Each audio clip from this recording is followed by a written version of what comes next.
Baron Trump's Marvelous Underground Journey. Chapter 22.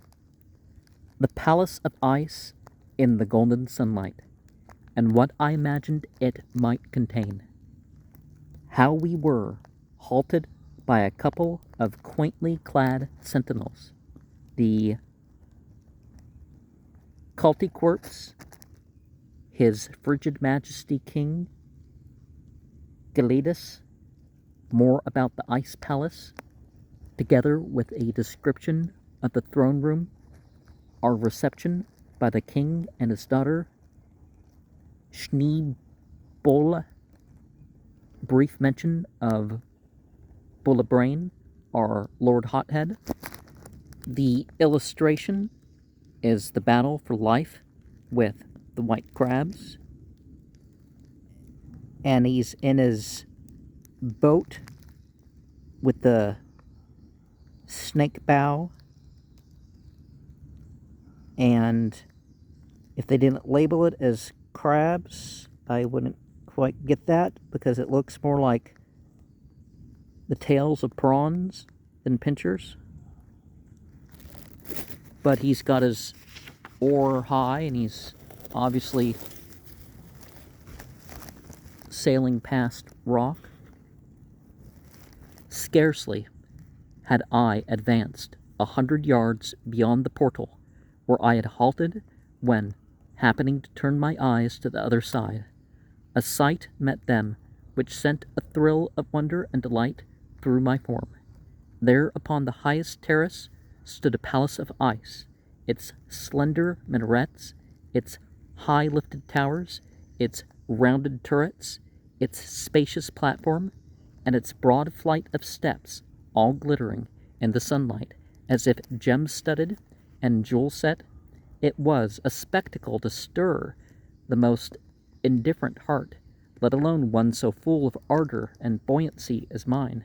But dear friends, even admitting that I can succeed in awakening in your minds even a faint conception of the beauty of this ice palace, as the sunlight fell full upon it at that moment, how can I ever hope to give you an idea of the unearthly beauty of this palace of ice and its glorious surroundings when the moon went up in the outer world at a later hour, and its pale, mysterious light was poured through the mighty lens in the mountainside, and fell with celestial shimmer upon these walls of ice.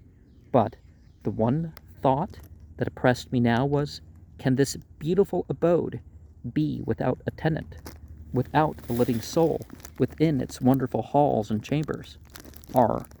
May not its dwellers, overtaken by the pitiless cold, sit with wide-opened eyes and icy glare, stark as marble, in chairs of ice, white frosted hair pressed against icy cushions, and hands stiffened around crystal cups filled with frozen wine of topaz hue, while the harper's fingers cling cramped to the wires, stiff as the wires themselves, and the last tones of the singer's voice lie in feathery crystals of frozen breath, white at his feet. Come what may, I resolve to lift the crystal knocker that might hang on the outer door of this palace of ice, and awaken the castellan if his slumber were not that of death. In a few moments I had crossed the level space between me and the first terrace, which it would be necessary for me to scale in order to reach the second, and then the third, upon which stood the palace of ice. Imagine my more than surprise upon finding myself now at the foot of a magnificent flight of steps, hewn into the ice with the master hand, and leading to the terrace above. Springing lightly up this flight, with Bulger close at my heels, I suddenly set eyes upon two of the quaintest-looking human beings that I ever remembered seeing in all my travels. They looked, for all the world, like two big animated snowballs, being clad from top to toe in garments made of snow-white fleece, their skull caps likewise of white fur, leaving only their faces visible. In his right hand, each of them carried a very prettily shaped flint axe, mounted upon a helve of polished bone. Striding up to me and swinging their axes over my head in altogether too close proximity to my pole to be particularly pleasant, one of them cries out, "Halt, sir! Unless his frigid majesty, Gelitas, king of the Cultiquerps, awaits thy coming, his guards will, at a signal from us, roll a few thousand tons of ice down upon thee, if thou darest proceed another step. Therefore stand fast and tell us who thou art and whether thou art expected." "Gentlemen," said I, "kindly lower those axes of yours, and I will convince you that his frigid majesty hath nothing to dread in me, for I am none other than the very small, but very noble, and very famous Sebastian von Trump, commonly called Little Baron Trump. "Never heard of thee in all my life," said both of the guards, as with one voice. "But I have of you, gentlemen," I continued, for now I recollected what the learned Don Fun had said about the frozen land of the Cultiquerps, or cold bodies. "And as proof of my peaceful intent, like a true knight, I now offer you my hand, and beg that you will conduct me into the presence of his frigid majesty."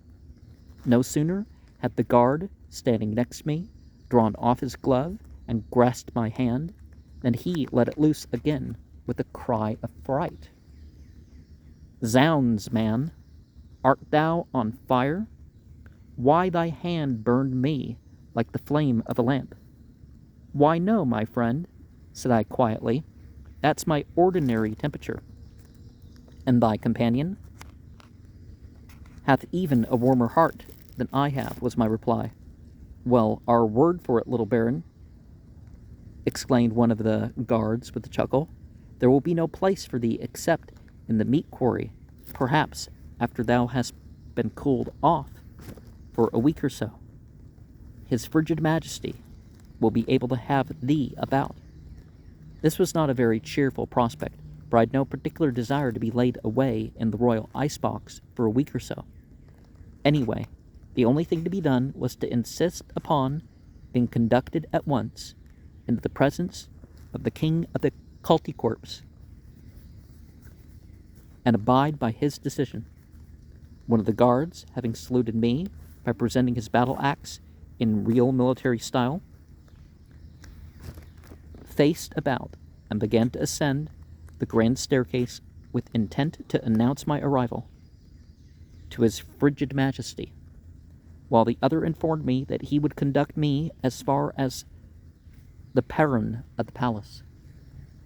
I was wonderstruck with the beauty of the 3 staircases leading up to the ice palace, massive balustrades with curiously carved balusters springing from towering pedestals, crowned with beautiful lamps, all I say, and everything to the crystal clear sides of the lamps themselves was fashioned from blocks of ice. It proved to be a good climb to the top of the 3rd terrace, and I was not put out when the guard solemnly lowered his battle axe of flint to bring me to a standstill. The sun in the upper world was no doubt nearing the horizon, for a deep and beautiful twilight suddenly sank upon the icy dominions of King Gelitas, and to my surprise and delight, through the great slabs of crystal ice clear which served for windows to the palace, streamed a soft radiance, as if 1,000 wax tapers were burning in the chambers and galleries indoors. It was a sight to gladden the eyes of any mortal, but if I had been spellbound by the beauty of its exterior, how shall I tell you, dear friends, of the curious splendor of Gladius's palace of ice as it burst upon me when I had crossed its threshold?